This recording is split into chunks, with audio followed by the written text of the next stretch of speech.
Hey out there, I'm excited to be here today to talk to you guys this morning. I got some help today. I got Dylan, Maddox, and Barrett all going to help us out today in our lesson. And right off, we're going to start a game. We're going to play a game. This game is going to be played inside your house. So go find your sister, go find your brother, find your mom and dad, your aunts and uncles, whoever's there at your house. Find them to play this game because we got to have a winner in each household. Are you guys ready? I'll give you 5 seconds. 5, 4, 3, 2, 1. We're going to play this game. Have you ever played the game? Guess what hands you're raising up. You got 2 hands, 1 hand, or no hands. So in 3 seconds, raise your hand. Figure out what you're going to do. Raise your hands. Ready? 3, 2, 1. Dylan. 1 hand. If you got 1 hand raised, you stay up. If you don't have 1 hand raised up, sit down. All right. Ready? Do another one. Here we go. 3, 2, 1. Barrett.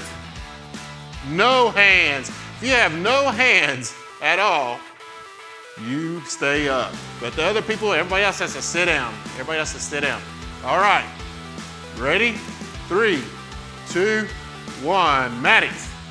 Both hands. If you got both hands raised, stay up. Stay up. I'm sure we have already had some winners and some has not won yet, so we're going to do one more round. Ready? Everybody stay up. That's in the game. Ready? Here we go. Dylan, go. No hands. No hands. If you have no hands, you stay up. Everybody else sit down. All right? All right. 3, 2, 1. There. Both hands. Both hands. Both hands. All right. All right. Sit down. Everybody else sit down.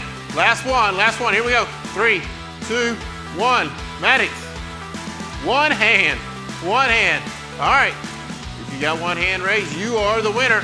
Congratulations. I'm glad you guys all played. Thank you all for playing with me, playing that game with us today. I hope you had fun with that game. All right. So we're going to go into our lesson. Today, we're going to talk about remembering. I remember when I rode my bicycle there the very first time. That was a long, long time ago. It's been 38 years ago. I was 5 years old. I rode my bicycle for the very first time. I remember it's just so vivid. I can remember riding it. And I was excited about riding my bicycle. And I remember riding the very first roller coaster. I went to Kings Island. I don't know if everybody been to Kings Island. You've been to Kings Island, raise your hand. I've been to Kings Island quite a bit of times. And I read the red racer and the blue racer. It's like a roller coaster that races each other, and it's pretty cool. It's a fun roller coaster at Kings Island. That's the very first roller coaster I ever rode. So it was a fun roller coaster. I remember so many things back in my life that, it's exciting and it's fun. You get to remember. And that's what we're going to talk about today. Remember. Everybody say remember. Remember. All right. So remember. I'm going to read a verse today in King James Version. It's Psalms 77:11. I will remember the works of the Lord. Surely I will remember thy wonders of old. Remember the works of the Lord. Everybody say remember again. Remember. We're going to remember. We're going to talk about remembering today. Remembering the works of the Lord. And I'm going to talk about somebody that's very important in the Bible. David, King David. And David, we're going to talk about David. And I got my 3 helpers here. Maddox, Barrett, and Dylan. And they're going to help me out today to react this with David. And so, first of all, of course, we need David. And I'm going to go over here and get something here. And I'm going to have Maddox to be David. Maddox is going to be David for me today. David is a very handsome looking young fella. And so, David here is ready to go. David, can you step back a little bit, just a little bit? All right. David at that time was out in the field, Dylan, watching over the sheep. So we need a sheep. And we got a sheep. And Barrett's going to be my sheep. Barrett is my sheep. Oh, before I go too long, every time I say David, I want you to go, because it looks like you're crying. He is bored to tears out here, manning this sheep, watching over his sheep, his flock, David. And every time I say sheep there, Barrett, Mr. Sheep, give me your best sheep. Do it again. Do it again. he sounds like a great sheep. What a sheep. Sheep. That's awesome. And so we're going to step out. Dylan, if you can step out for a second, we're going to, there you go, step right there. Perfect. And so David is manning this sheep. Sheep, you're supposed to be down on all fours, dude. David is manning his sheep. And David is bored to tears. Sheep, you're supposed to be down on all four. All four, sheep. Down on sheep don't stand up, dude. Oh. So you get, there you go. All right, now look up, there you go. Sheep. Oh, sheep's picking his nose. Sheep, was you picking your nose? That was gross. Gross. Ooh, sheep. All right, so he's out there manning these fields, and along came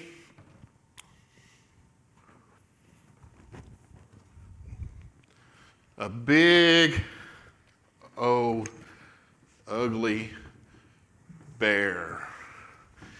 And Dylan is going to be my bear. Here comes a big old bear. Every time I say bear, I want to hear your best bear. Nice. Do it again. No, that sounds like a dog. Bear. So here comes Dylan out here with being the bear. And that bear, David, bored to tears, looks over and sees that bear. He gets all excited. He's like, yes, I get a chance to kill a bear. And David goes over and takes that bear and kills him. I don't know that bear. There you go. And rips him out. There you go. All right. All right, David. Good job. All right. And David kills that bear. Well, David, good job. Sheep, you're still safe. Yeah, I love it. And so, David, you're crying. You're still crying, dude. You okay? And so, later on in the story, David's still bored to death. Bored to tears. Just can't stand it no more. Then all of a sudden, a big, old, ugly looking lion comes out. And this lion is mean. It ain't to mess with me. You're your best lion, Dylan. Huh? He can't do it. Come on, Dylan, do a lion. All right. There's a growl. And that lion comes out, and David meets that lion. That lion was getting ready to grab his sheep.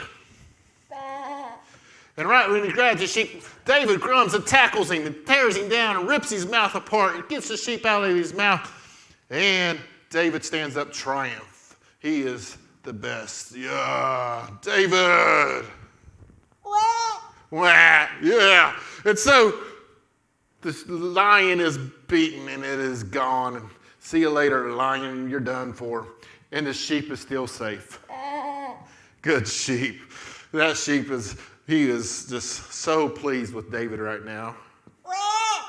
And so that is that part of the story. Thank you, guys. Everybody give them a hand. Whoop, whoop. Good job, guys. Good job. All right, have a seat. Go have a seat. And so later on, a few years later, David grows up. And here comes David. He was bored to death. He comes out on the field with his brothers to bring him fruit. David? Wow. Oh. David, you sound like a better wah-wah earlier. Let's do it again. So David grows up. And he comes in the tent where Saul is and says, Saul, what are you doing? Why aren't you defeating Goliath? And Saul looks at him and says, David, what are you talking about? You ain't got nothing to talk about. You're a little young boy. You're still a teenager, man. You have no concern in this battle. So you need to go on home. And David looks at him and says, I remember. He remembers something. David remembers something. I remember, Saul, when I killed, what was it? What was he killed? You remember when you killed David? A lion. You're supposed to whang. Wham. Oh, David's lost his line. He forgot his line. And so David remembered he killed a lion. He told Saul, I killed a lion, man. He said, wait. I remember. Back before that lion, I killed something else. Do you remember what you killed, David? What? A bear. A bear. A bear. He killed a bear. He remembered killing a bear. Thank you, David. And so David remembers killing that bear, that lion. If David would never remembered killing those two animals and telling Saul, I remember what the Lord did for me. I remember God helped me kill that lion. Help me kill that bear. I remember that, Saul. You know what? Today, God's going to help me kill Goliath. God's going to help me take Goliath out. He's going to help me. And I remember when he's done it before, and I remember he's going to help me. Everybody say, remember, remember. And today I want to talk to you about remembering. Do you remember when you came to church? Do you remember when you were in the presence of God? Do you remember when you came to Ch.I.P.Z and we had Ch.I.P.Z services? I remember that time when we had Ch.I.P.Z services. And we had a Ch.I.P.Z service back here one time, and we all were praying and just speaking in tongues and having a good time and feeling the presence of God. I remember that. Do you remember that? I know you do. I know you remember that. Don't forget that. Remember it. Because just like David, he had to remember what the Lord did for him. You need to remember what the Lord had done for you. Because if you don't remember what the Lord done for you, you're not going to be able to kill that Goliath in your life. You're not going to be able to kill whatever is in your way. You're not going to be able to stomp out the devil if you don't remember what the Lord has done for you. Remember his presence of God. I know we're at home and you're at home chilling out, relaxing. Hey, Wednesday nights and Sundays when I was at home, I felt the presence of God, but it was nothing like when you came to church and you came together and worshiping Jesus Christ and feeling that presence. There's nothing like when you come to Ch.I.P.Z, when you come back here together, when you start worshiping Jesus, when you start raising your hands up and you're feeling the presence of God. I felt that presence of God when you do that. It's awesome. It is the greatest presence I've ever felt in my life. The greatest presence I've ever felt in my life. Because we came together worshiping. Don't forget that presence. Don't forget what feeling that presence of God. Don't ever forget it. Remember it. And when we're able to get back together, we'll be able to remember that presence of God that we felt. And we'll be able to do it again together. But today, I promise you today, God is everywhere. He's there in your home. And as we said before, He is there. I felt Him in my house. I know you can feel Him in your house. But let's just take a few seconds and let's just raise our hands and let's see if we can feel God today. Let's see if we can feel, remember, start closing your eyes and remember it. I want you to go ahead and close your eyes, raise your hands up, and remember the presence of God that you felt in church, that you felt in Ch.I.P.Z. Remember that presence because it's awesome. It's mighty. Then I'll just start talking to Him. Start talking to Jesus. I love you, Jesus. I praise your name. I magnify your name, God. I feel your presence. You're an awesome God. Jesus, you're so worthy. I praise your name, God. I love you. Lord, I don't want ever to forget. I always wanted to remember your presence, and I feel. So I never get numb. I don't want to ever forget it, God. I want to always know that presence, remembering you, God. the works you've done for me. I praise you, I magnify you. I ask you, Lord, today to touch each and every child, each and every family that is watching here today. Touch them, Jesus. Have your way right now. I praise you, I magnify your name. In Jesus' name we pray. Amen.